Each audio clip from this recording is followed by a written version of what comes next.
जिंदगी ऐसे जियो कि खुद को पसंद आए। दुनिया का क्या है, इनकी पसंद तो हर वक्त बदल सकती है।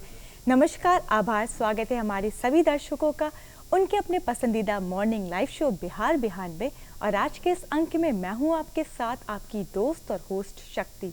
दर्शकों, मशहूर लेखिका मन्नू भंडारी जी की लिखी बेहद ही खूबसूरत पंक्तियां हैं जिनमें उन्होंने कहा है, मैंने अपनी पीड़ा किसी को नहीं बताई क्योंकि मेरा मानना है कि व्यक्ति में इतनी ताकत होनी चाहिए कि वो अपनी परेशानी, अपने संघर्षों से अकेला ही लड़ सके और अपने सपनों को साकार कर सके।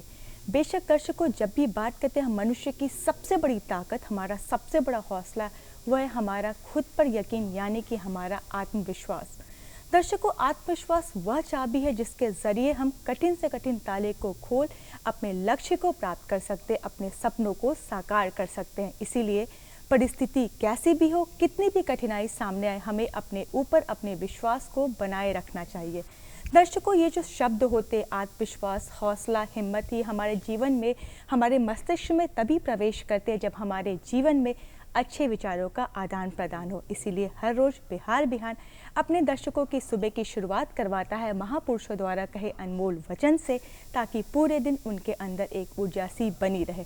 आइए आज के दिन और आज के कार्यक्रम की भी शुरुआत करते हैं महात्मा गांधी द्वारा कहे इस अनमोल वचन से और देखते हैं आज का अनमोल वचन।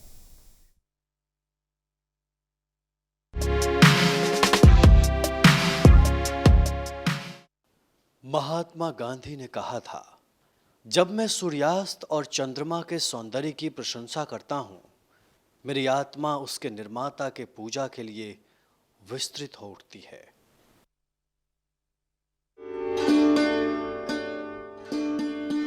दर्शकों, अंग्रेजी में लिखी 4 लाइन्स है जो कहती हैं, don't protect the environment, create a world where environment doesn't need protection. अर्थात हमें अपने पर्यावरण को बचाने के बजाय ऐसी दुनिया बनानी चाहिए जहां इसे बचाने की ज़रूरत ना पड़े।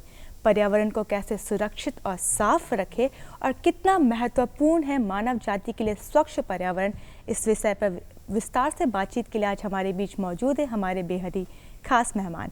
आप हैं प्रशांत सिंह, पर्यावरणविद। इसी के साथ दर्शकों बता दें कि हमारे आज के मेहमान एक बेहतरीन लेखक है जिन्हें कई पुरस्कारों से सम्मानित भी किया गया। उनमें से कुछ पुरस्कार है गौरव सम्मान, पर्यावरण रत्न सम्मान, वृक्ष मित्र सम्मान इत्यादि। इसी के साथ प्रशांत जी, आपका फिर से स्वागत है हमारे कार्यक्रम बिहार बिहान में। नमस्कार।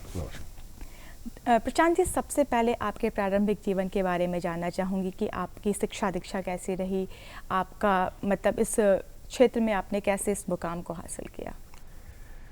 मैं पटना में ही पला बढ़ा और पटना में ही मेरी पूरी पढ़ाई हुई है। मैंने स्कूलिंग पाटलिपुत्र स्कूल से किया और मास्टर पटना विश्वविद्यालय से किया। मैंने लॉ भी किया यहाँ से और उसके बाद MBA करने के बाद मैं दिल्ली चला गया था।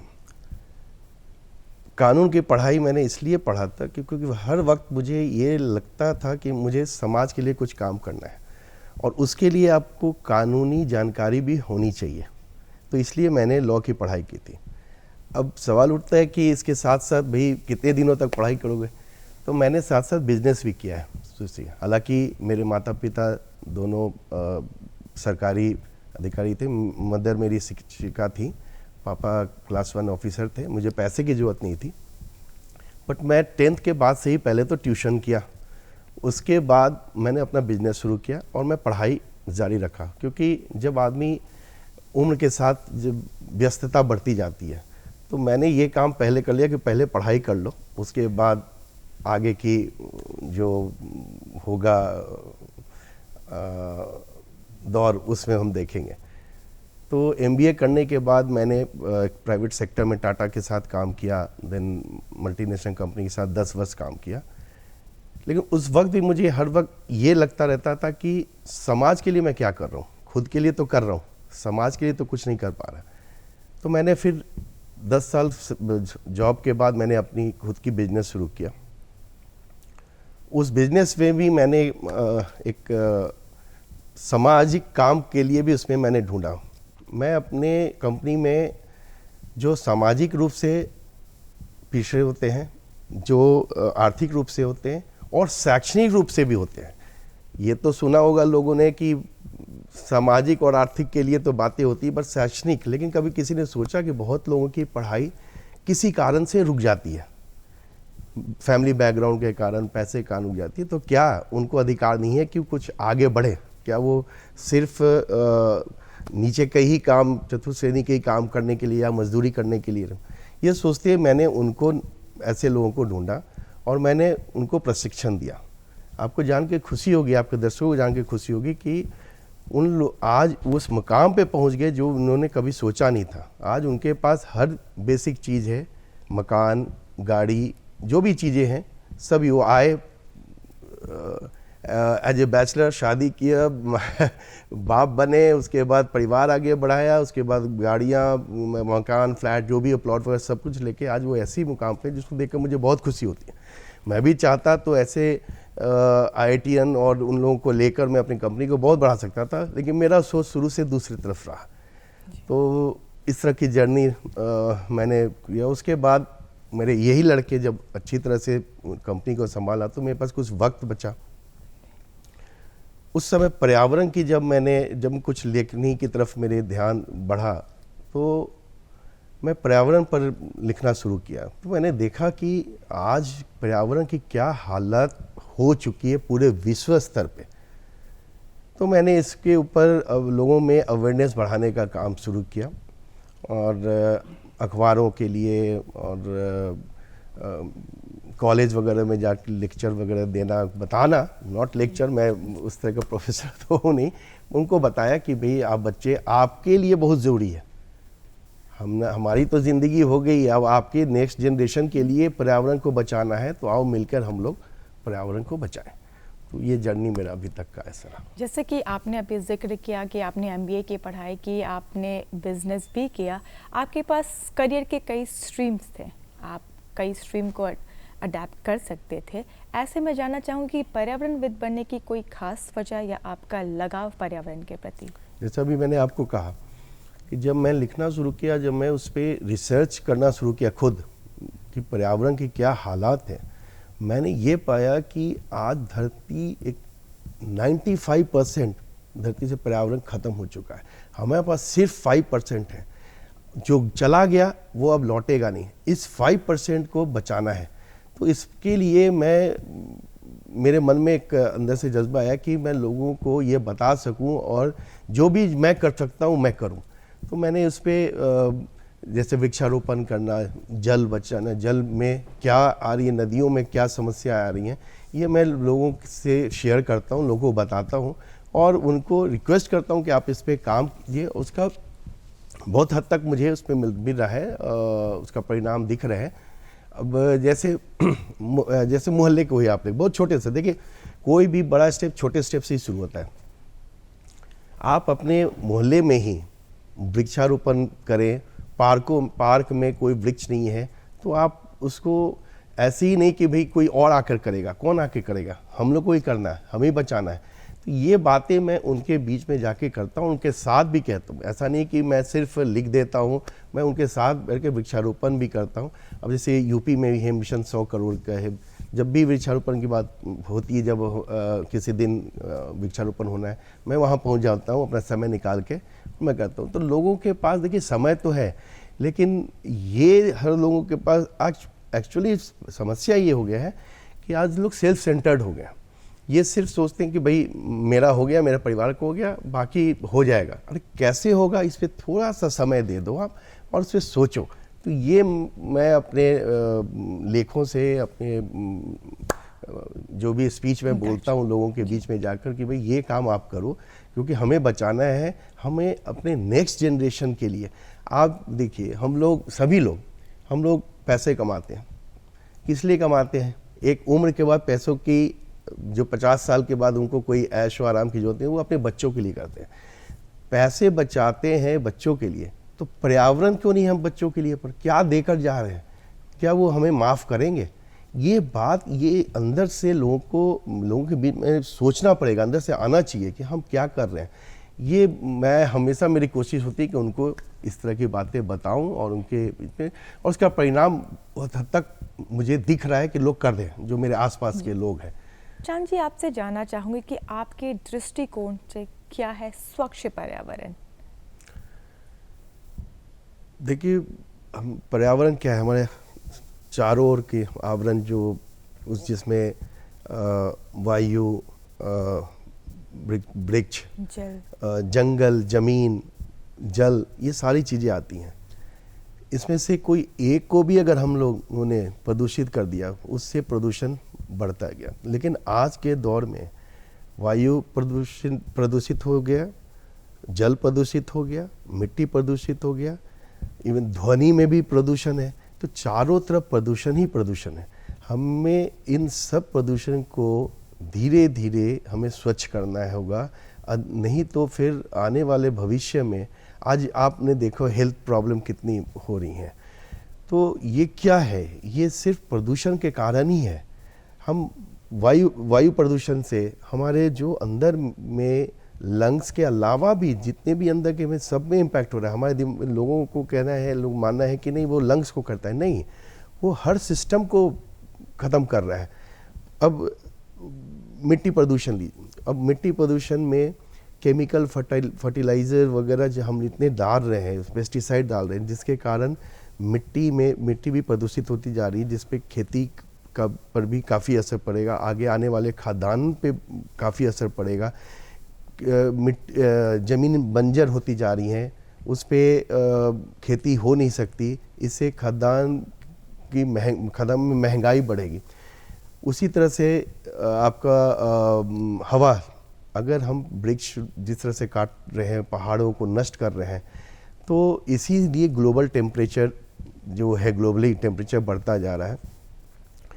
ये सब कारण है, इन जितने भी प्रदूषण हम मानव ने कर दिया, ये उसके कारण हुआ। अब ये वक्त आ गया है कि अब सभी मिलकर विश्व स्तर पे हम लोगों को इसे बचाना है, नहीं तो फिर हमें सोचना छोड़ दें कि हमारी लाइफ का जो स्पैन ऑफ टाइम होगा कितना होगा, ये कम करता जा रहा है, इस पे लोगों का ध्यान नहीं जा रहा है।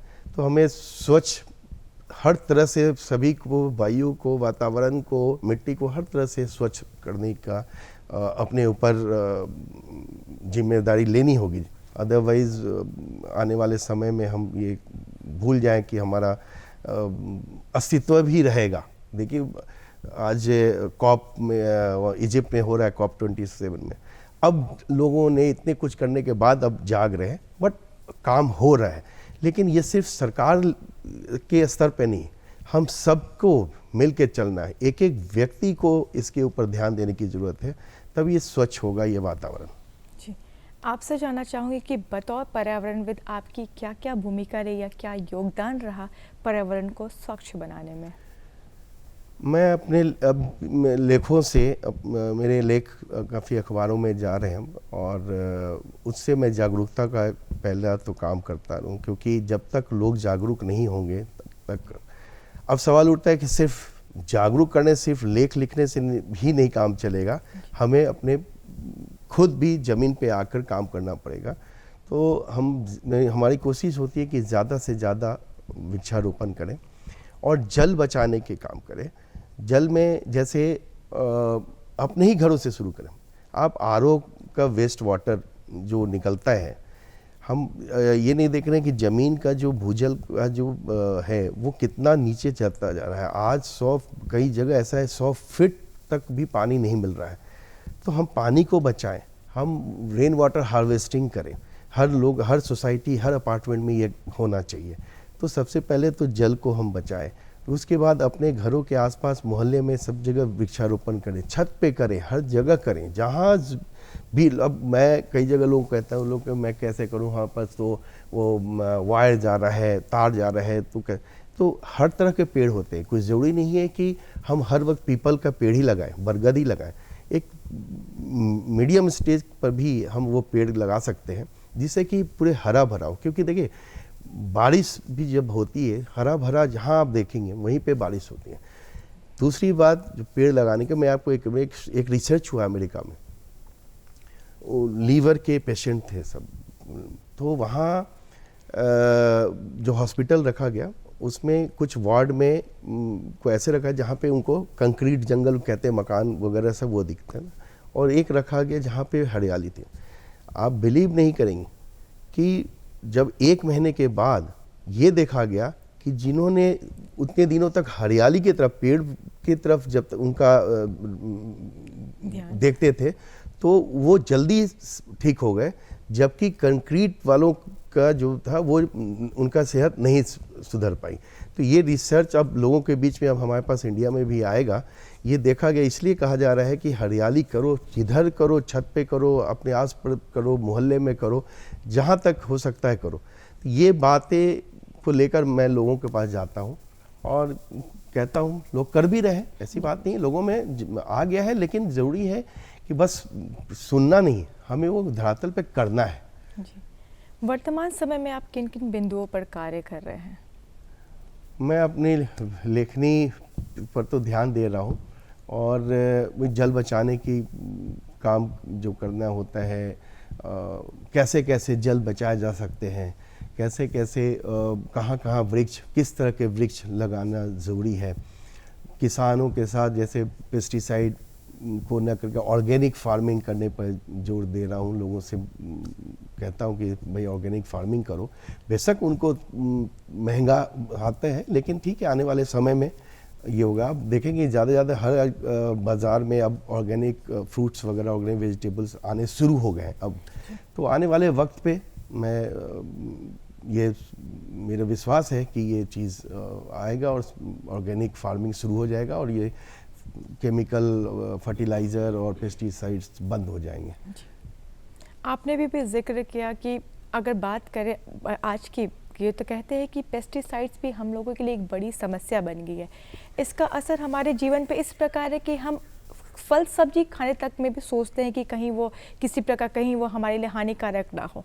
तो ऐसे में इसकी क्या मुख्य कारण है कि लोग फल सब्जी तक खाने में सोच रहे हैं? जो मैंने अभी बताया आपको, ये ऑर्गेनिक ही जब किसान खेती करना शुरू कर देंगे और एकदम से पेस्टिसाइड और केमिकल फर्टिलाइज़र बंद कर देंगे, तभी ये संभव हो रहा है। आज इसके लक्षण जो दिख रहे हैं, आज लोगों में घर घर में कैंसर की बीमारी और दूसरी जो बीमारियां शुरू हो गई हैं, ये सब उसी पेस्टिसाइड केमिकल के कारण है। हम ऊपर से अपने आप को सही मान रहे हैं, लेकिन अंदर से हमारी बीमारियां घर कर चुकी हैं। तो ये बहुत ज़रूरी है सरकार की तरफ से भी और अपने हम लोग खुद भी इस पे रोकें और ऑर्गेनिक फार्मिंग की तरफ जाएं और ऑर्गेनिक फूड ही खाएं। और आने वाले समय में किसान जब ऑर्गेनिक फूड जब अपना शुरू करेंगे तो फिर हमें भी मिल जाएगा और कीमत भी सही रहेगी। अभी तो महंगा है क्योंकि डिमांड एंड सप्लाई पर है, तो अभी सप्लाई कम है, बट जब सब जगह सारे किसान जब शुरू कर देंगे, उसको रोक देंगे पेस्टिसाइड्स वगैरह को, तो सही हो जाएगा। हम आशा ऐसा करते हैं। बिल्कुल। कहते हैं कि छोटी छोटी कोशिशें बड़े मुकाम को हासिल करने में काफ़ी मददगार होती हैं। ऐसे में आपसे जानना चाहूँगी कि बतौर पर्यावरणविद आप आम जन को किस प्रकार बताना चाहेंगे कि कैसे छोटी छोटी चीज़ों से हम अपने पर्यावरण को स्वच्छ और सुंदर रख सकते हैं? बिल्कुल सही। छोटी चीज़ें, पहले कोई भी चीज़ छोटी से ही शुरू होता है। फिर बहुत लोगों में ये रहता है कि भाई हमसे क्या होगा, हम ये छोटा काम करेंगे, इससे कुछ नहीं होने वाला है, ये बहुत बड़ी चीज़ है, लोग करें, विश्व स्तर पे लोग करें, सरकारें करें। नहीं, ये छोटी छोटी चीज़ें ही तो बड़ी बन जाती है ना। तो जैसे मैंने अब बताया थोड़ी देर पहले आपको कि जल संरक्षण का हम कैसे जल को बचाएं। हम ऐसे ही पानी को जाने देते हैं। इवन जब वाटर सप्लाई जो आता है डिपार्टमेंट का, नल खुला रहता है, लोगों का ध्यान नहीं जाता है। हम उस पानी को वेस्ट कर रहे हैं, वो पानी कहीं काम में नहीं आने वाला है। उस पानी को बचाएं, अपने घर में पानी को बचाएं, रेन वाटर हार्वेस्टिंग से पानी जल को बचाएं। दूसरी बात वो जो मैंने वृक्ष के लिए किया, वृक्षारोपण ज़्यादा से ज़्यादा करें। ये एक टारगेट ले लें कि हमें हर महीने 10 वृक्ष लगाने हैं। ज़्यादा जन्मदिन पर, हर ऐसे अवसर पे आप वृक्ष को लगाएं। तो ये सारे काम अगर करते हैं तो हम जो 5% की बात कर रहे हैं, क्योंकि ये यकीन मानिए कि 95% हमने खो दिया। अब हमें बचाना है इस 5% को ही, क्योंकि जो खो दिया, जो पर्यावरण में जो वो वापस नहीं आएगा। हमें इसी 5% पर ही रहना है और इसके लिए ही हमें काम करना है।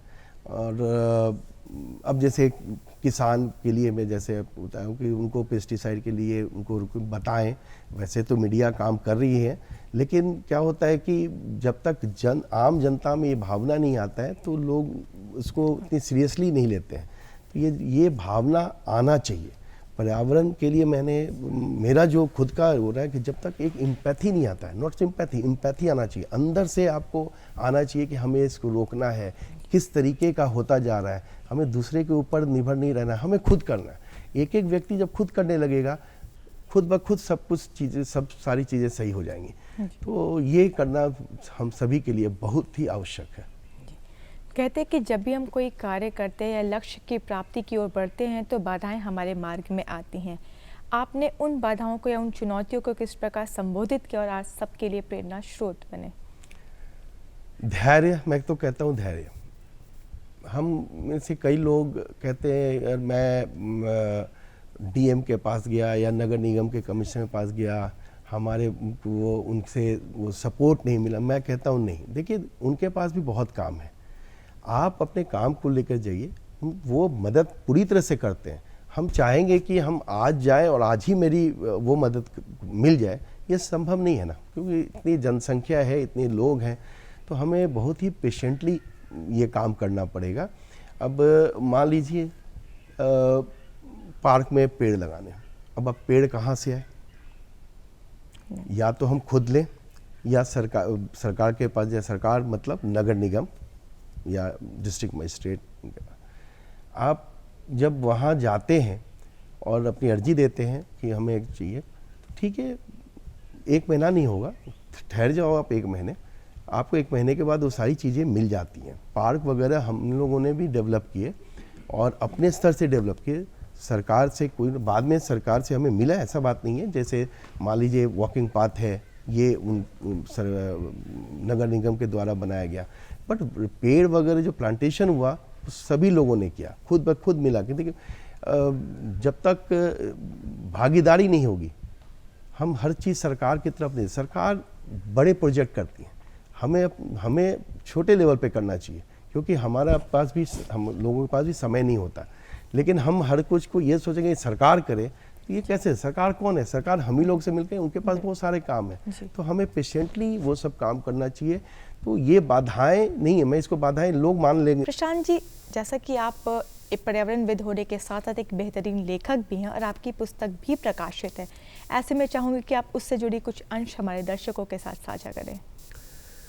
मैं पर्यावरण से संबंधित ज़्यादातर मैं लेख लिखता हूँ जो अखबारों में जाता है, और मैंने किताब भी लिखी है। उसके पीछे एक कारण है, मैंने कैसे किताब लिखा, हालांकि मैं लेख ही लिखता हूँ लेकिन किताब लिखा। मैं अपनी कंपनी के लड़कों को ट्रेनिंग दिया करता था, उनको बताया करता था कि कैसे, उनको मोटिवेट किया करता था।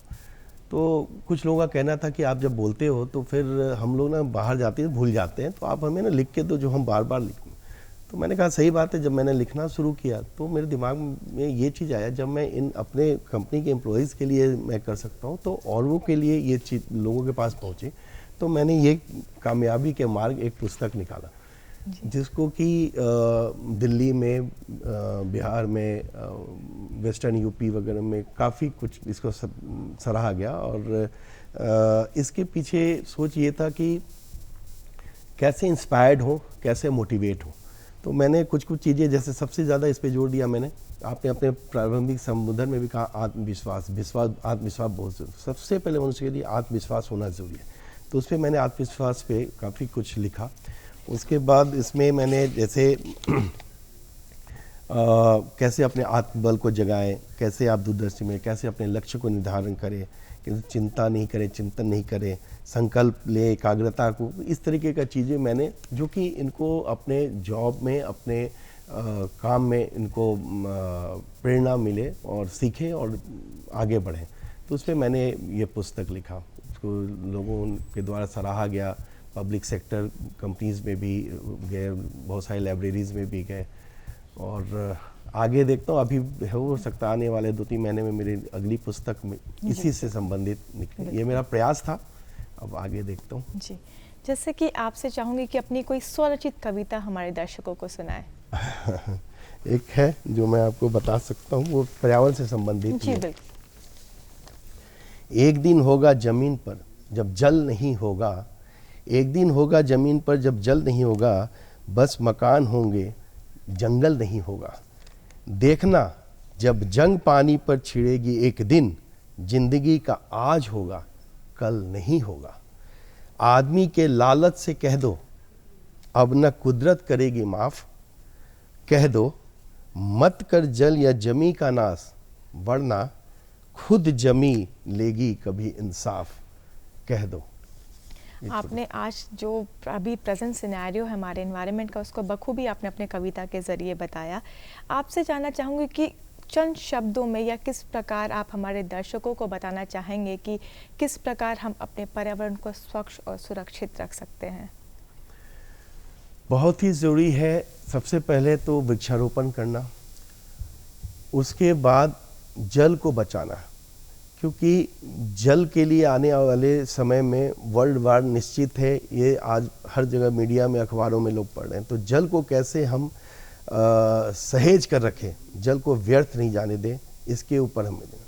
तीसरी जो है वो है मिट्टी प्रदूषण, मिट्टी को प्रदूषित न करें, जो उसकी उर्वरकता ख़त्म हो रही है, जिससे पैदावार पर असर पड़ रहा है, आगे आने वाले खाद्यान्न पे बहुत ही ज़्यादा असर पड़ने वाला है, उसके लिए हम सब मिलकर काम करें। एंड साउंड पॉल्यूशन, ध्वनि प्रदूषण, उससे स्ट्रेस हो रहा है, उससे बीमारियां बढ़ रही हैं, इसके ऊपर नहीं। आज आप सड़क पर निकलते ही हॉर्न वगैरह, व्यर्थ हॉर्न बजाने का क्या मतलब है। डीजे है, बहुत ज़बरदस्त ढंग से डीजे बज रहे हैं, इससे प्रत्यक्ष रूप से नहीं देख रहा लेकिन अप्रत्यक्ष रूप से हमें नुकसान पहुंचा रहा है। तो इन सब बातों को लेकर हमें एक तरह से ये जो प्रदूषित हमने कर दिया, देखिए मानव को मस्तिष्क मिला था एक अच्छे काम के लिए, हमने इसका विकास की जगह वो अच्छे काम के लिए हमने विनाश कर डाला। हमने 95% अपने पृथ्वी को, इतनी बढ़िया चीज़ हमें मिला, हम पृथ्वी पे थे, उसको हमने विनाश कर दिया। तो अब जो भी सरकार भी करे, हम भी करें, ये जो भी विकास हम करें ना, वो पर्यावरण केंद्रित करें, हर काम को करें वो पर्यावरण से समझते हुए ही हम काम करेंगे, क्योंकि इसी से पर्यावरण बचेगा। हम एक दूसरे के ऊपर नहीं छोड़ सकते हैं, उनको समय निकल गया, अब हमारे पास यही वक्त है। मैं सबसे हाथ जो के विनम्र पूर्वक मैं उनसे रिक्वेस्ट करता हूँ कि आप इसके बारे में सोचें, आप थोड़ा सा समय दें, आपको लगेगा, आप पढ़ें उसके बारे में, तो आप समझेंगे कि हम कितनी बेहतर। मैं डराना नहीं चाह रहा, लेकिन बचा सकते, हमारे इंसान के पास ये मस्तिष्क है, इतना ब्रेन है कि हम उसको बहुत कुछ उसके ऊपर काम कर सकते हैं, लेकिन हमें खुद करना होगा, हमें दूसरे से अपेक्षा नहीं, खुद से अपेक्षा करना। भविष्य में आपके कौन कौन से कार्य या योगदान कहूँ जो हमें देखने को मिलेंगे बतौर पर्यावरणविद? मैं नदी पे काम करने की क्योंकि यमुना का ही हाल देखिए आप, गाजियाबाद में हिंडन नदी का, हमारे बिहार में भी, अरे पूरे देश में आप ये देखिए कि 15,000 नदियाँ होती थी, आज नहीं बची, आज कुछ नदियाँ बच गई हैं। तो नदियों पे काम करना अब मेरा आगे का लक्ष्य है। 2 शब्दों में हमारे दर्शकों को चलते चलते क्या कोई संदेश देना चाहेंगे? बचा लो आप पर्यावरण को। आप सबसे मेरे विनम्रता पूर्वक मैं रिक्वेस्ट कर रहा हूँ कि आप इसके ऊपर ध्यान दो, आप परिवार पे ध्यान दो, आप परिवार के साथ साथ पर्यावरण पे भी ध्यान दो। जी, प्रशांत जी, आप यहाँ पर आए, अपना कीमती समय दिया और हमें बताया कि किस प्रकार हमें अपने पर्यावरण को स्वच्छ, सुंदर और साफ रखना चाहिए। उसके लिए तहे दिल से धन्यवाद। तो दर्शकों, ये थे हमारे आज के बेहद ही खास मेहमान, जिनसे हमने बातचीत की कि किस प्रकार प्रदूषण को हमें अपने जीवन से दूर करना और किस तरीके से अपने पर्यावरण को स्वच्छ रखना है। तो इसी के साथ अब वक्त हो चला आपको बताने का कि हमारा आज का प्रोग्राम आपको कैसा लगा, जिसके लिए ज़रूरी आपको हमारा पता नोट करा। और हमारा पता है निदेशक डीडी बिहार, दूरदर्शन केंद्र पटना, फ्रेजर रोड पटना 800001। और हमारा ईमेल है director ddkpatna@gmail.com।